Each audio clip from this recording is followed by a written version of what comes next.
அகில இந்திய கிறிஸ்தவ வாலிபர்கள் முன்னேற்ற இயக்கத்தின் நிறுவனர் தேசிய பொதுச் செயலாளர் ஏஜி ஜோஸ்வா ஸ்டீஃபன் கடந்த 2 வாரத்திற்கு முன்பாக போதகர் ஜான் ஜெபராஜ் அவர்கள் பாலியல் குற்றம் செய்ததாக கைது செய்யப்பட்டிருக்கிறார். அந்த சம்பவத்தை கண்டிக்கும் வண்ணமாக அது ஒரு திட்டமிட போடப்பட்ட ஒரு வழக்கு. அதனுடைய வளர்ச்சியை பிடிக்காமல் அவர் கூட இருக்கிற சிலர் அந்த குடும்பத்தில் சில பிரச்சனை நடக்கிறத வச்சு இந்த பாலியல் வழக்கை அவங்க கோத்துருக்குறாங்க. இது பொய் வழக்காக சித்தரிக்கப்பட்டிருக்குது. ஏன்னு சொல்கிறோம் அப்படின்னு கேட்டிங்கன்னா, இந்த புகார் கடந்த 11 மாதத்துக்கு முன்னாடி இதே புகாரை சம்மந்தப்பட்ட காவல் நிலையத்தில் கொடுத்துருக்குறாங்க. அவங்க விசாரிச்சுட்டு அவரை எந்த நடவடிக்கை எடுக்காமல் அனுப்பிட்டாங்க. இவருடைய மனைவிக்கு கொஞ்சம் தனிப்பட்ட ரீதியாக கருத்து வேறுபாடு பல பிரச்சனை 2 ஆண்டு 3 ஆண்டு காலமாக நடக்குது. அதனால் இவர் விவாகரத்துக்கு நீதிமன்ற உதவி நாடுறாரு. விவாகரத்துக்கான எல்லா வேலை நடக்கும்போது விவாகரத்து முற்றிலும் கிடச்சிரும் அப்படிங்கிற கண்டிஷன் வரும்போது இவங்க என்ன பண்ணுறாங்கன்னா, இந்த ஏற்கனவே கொடுத்த 11 மாதத்துக்கு முன்னாடி கொடுத்த அந்த புகாரை மீண்டும் கொடுத்து அந்த கேஸுக்கு உயிர் கொடுக்குறாங்க. இதில் பல அரசியல் தலையீடு, அதாவது அரசியல் தலையீடுனா போதகர்களுக்குள்ளே நடக்கிற சில அரசியல் தலையீடு. அவருடைய வளர்ச்சி பொறுத்துக்க முடியாமல் அவர் வெளியூர்லேருந்து இங்கே இந்த ஊழியத்தை கிறிஸ்துவ ஸ்தாபனத்தை ஸ்தாபிச்சிருக்கிறாரு. அவர் கூட இருக்கிறவங்களுக்கும் அவருக்கும் சில கருத்து வேறுபாடு பல பிரச்சனை வந்திருக்குது. உள்ளே பிரச்சனை போயிட்டு இருந்திருக்குது. இவங்களாம் அவருடைய மனைவியோடு சேர்ந்துட்டு இந்த மாதிரி பாலியல் புகாரில் கொடுத்துருக்குறாங்க.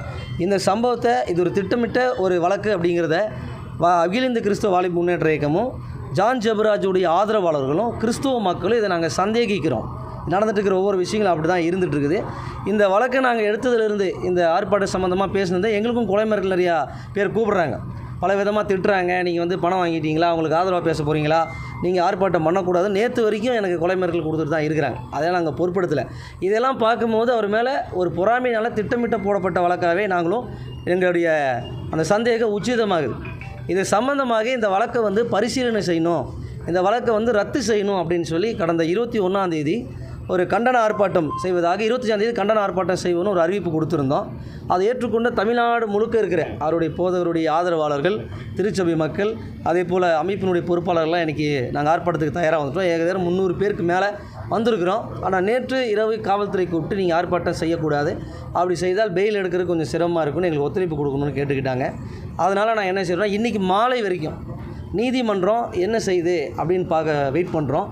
இவங்க தொடர்ந்து மீண்டும் அவருடைய காவல் எக்ஸ்டெண்ட் பண்ணுவாங்கன்னா, அதிகரிப்பாங்கன்னா மாவட்டம் தழிய போராட்டத்தை வச்சிருக்கிற கோரிக்கை வைத்து நடத்துவோம் அப்படின்னு நாங்கள் தெரிவிச்சுக்கொள்கிறோம். உங்களுக்கு யார் மிரட்டல் விடுறாங்க, என்ன காரணம்? அதாவது இது யூடியூப் சேனல் நிறைய பேர் நடத்துகிறாங்க. அதில் ஒரு சில நபர்கள் பொய்யா பேரை கூட சொல்கிறாங்க. அந்த சேனல்லேருந்து எங்களை இந்த சேனல் நாங்கள் கூப்பிடுறோம், நீங்கள் எப்போ ஆர்ப்பாட்டம் பண்ணுறீங்க, எதுக்காக ஆர்ப்பாட்டம் பண்ணுறீங்க, ஒரு உலகத்தை சமூக விரோதிக்கு ஏன் பண்ணுறீங்கன்னு அப்படியே மெதுவாக ஆரம்பிக்கிறாங்க. ஆரம்பிச்சுட்டு அது நீங்கள் பண்ணுற நியாயமா, அவன் பண்ணுறது துரோகம் இல்லையா அப்படின்னு பேசி ஆர்ஸாக பேச ஆரம்பிக்கிறாங்க. நீங்கள் ஆர்ப்பாட்டம் நடத்தக்கூடாது. அப்போ நாங்கள் நீங்கள் ஆர்ப்பாட்டம் நடத்தணும்னு நினைக்கிறீங்களா, இல்லை வேண்டாம்னு நினைக்கிறீங்களான்னு கேட்டால், ஆர்ப்பாட்டம் நடத்தினே நடக்கிறது வேறு அப்படின்னு கொலை மிரட்டல் விடுறாங்க. சம்மந்தப்பட்ட சில எங்கள் பொறுப்பாளருக்கு இந்த மாதிரி தொடர்ச்சியாக யார் பேரெல்லாம் போட்டிருக்கிறோமோ நோட்டீஸில் அவங்களாம் அந்த ஃபோன் நம்பரை கூப்பிட்டு மிரட்டல் செஞ்சு தான் பிரதர் இருக்கிறாங்க. யார் மேலே உங்களுக்கு சந்தேகம் இருக்குது? சந்தேகம்னா அந்த ஏற்கனவே அந்த சபையினுடைய அசிஸ்டன்ட் இருந்தார், அவருடைய அசிஸ்டன்ட் ஒருத்தர் இருந்தார், எட்வின் ரோஸ் அப்படிங்கிறவர் தான் அவர் அசிஸ்டன்ட் பாஸ்டர். அவர் மூலியமாக தான் இதெல்லாம் பண்ணிகிட்ருக்கிறாங்க. ஏன்னா அவங்க அப்படி தான் சொல்கிறாங்க, நீங்கள் இன்னொரு அவரை கேட்டு தான் பண்ணுறீங்களா, இப்போ ஜான் ஜெபராஜுடைய ஆதரவாளர்கள் நீ பணத்தை வாங்கிட்டீங்களா அப்படின்னு நாங்கள் ஒரு நல்ல மனத்தோடு தான் செய்கிறோம்.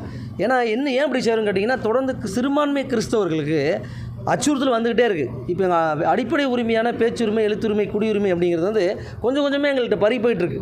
முன்ன கிறிஸ்துவனுடைய நற்செய்தியை கிராமங்களில் அறிவிச்சிட்டு இருந்தோம், ஆனால் இதை அறிவிக்க முடியல. இன்றைக்கி தொடர்ந்து கிறிஸ்துவ நிகழ்ச்சி நடத்த முடியல, பொதுக்கூட்டங்கள் நடத்த முடியல. ஒரு 3 சென்ட் நிலத்தில் நாங்கள் ஜப வீடுகளை கட்டி எங்களால் நடத்த முடியல. அந்த பிரச்சனை இருக்குது. ரோட்டில் ஒரு கிறிஸ்துவ வண்டி வசனம் பைபிளுடைய வாட்ஸ்அப் போட்டு போனால் கூட அந்த வண்டியை கல்லெடுத்து அடிக்கிறாங்க. பல மாவட்டங்கள் நடக்குது. திருச்சபை நடக்கும் போதே உள்ளே போய் கொடுமையான தாக்குதலாக நடத்துகிறாங்க. ஒவ்வொரு முறை இதை பண்ணிகிட்ருக்குறாங்க. அப்போ இது பார்க்கும்போது இப்படி வழக்குன்னா உடனே போய் வழக்கு கிறிஸ்துவ பாதிரி மேலே போட்டுடுறாங்க. இல்லை, போக்சோ வழக்குன்றது இப்படி எளிமையாக போட முடியாது. பாதிக்கப்பட்ட சிறுமியிடம் விசாரித்து போட்டிருக்காங்க. சரி, நீதிமன்றமும் தலையிட்டு விசாரிச்சிருக்கு. சரி, இது ஜோடிக்கப்பட்ட வழக்கு அப்படின்னு எப்படி சொல்கிறீங்க? 11 மாதத்துக்கு முன்னாடி இதே புகார் அந்த காவல் நிலையத்துக்கு போயிருக்கு. அப்போது நல்ல எண்ணத்தோடு பண்ணுற காவல்துறை என்ன பண்ணியிருக்கணும், அப்போவே போஸ்கோவில் கவனமாக எடுத்துருக்கணுங்களே.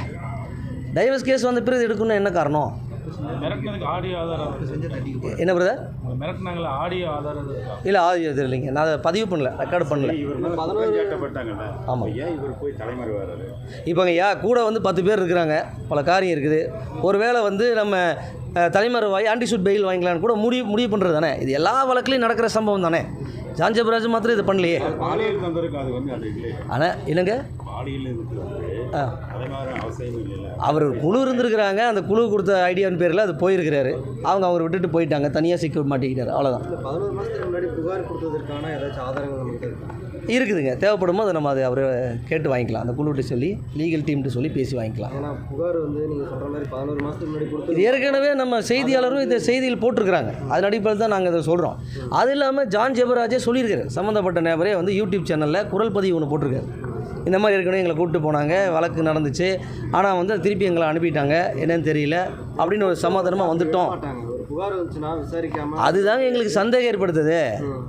அன்றைக்கே பண்ணியிருந்தா அது பிரச்சனை இல்லைல்ல. காவல் நிலையத்தில் வழக்கு பதிவு பண்ணலை, நடவடிக்கை எடுக்கலன்னு சொன்னீங்க இல்லையா? அதுக்கான ஆவணம் ஏதாச்சும் ஆதரவு வச்சிருக்கீங்களா? 11 மாதத்துக்கு முன்னாடி கம்ப்ளைண்ட் கொடுத்துருக்காங்க. அது ஜான் ஜெபராஜே சொல்கிறார், சம்மந்தமாக வந்து என்னை வழக்கு கொடுத்துருந்தாங்க, இப்போ புகார் கொடுத்துருந்தாங்க. அவங்க இப்போ கொடுத்துருக்கிற சம்மந்தப்பட்டவங்களே தான், அதே டீம் தான், அதே குரூப் தான். அவருக்கும் கோயம்பேட்டில் விட்டனால தான் ஊரை விட்டு ஓடி இருக்கிறார், நான் இங்கே இருக்கக்கூடாது அப்படின்ட்டு. திரும்பவும் என்னன்னாலும் பரவாயில்ல வரேன் அப்படின்னு சொல்லும் போது இந்த வழக்கை போட்டு அவரை இது பண்ணியிருக்கிறாங்க.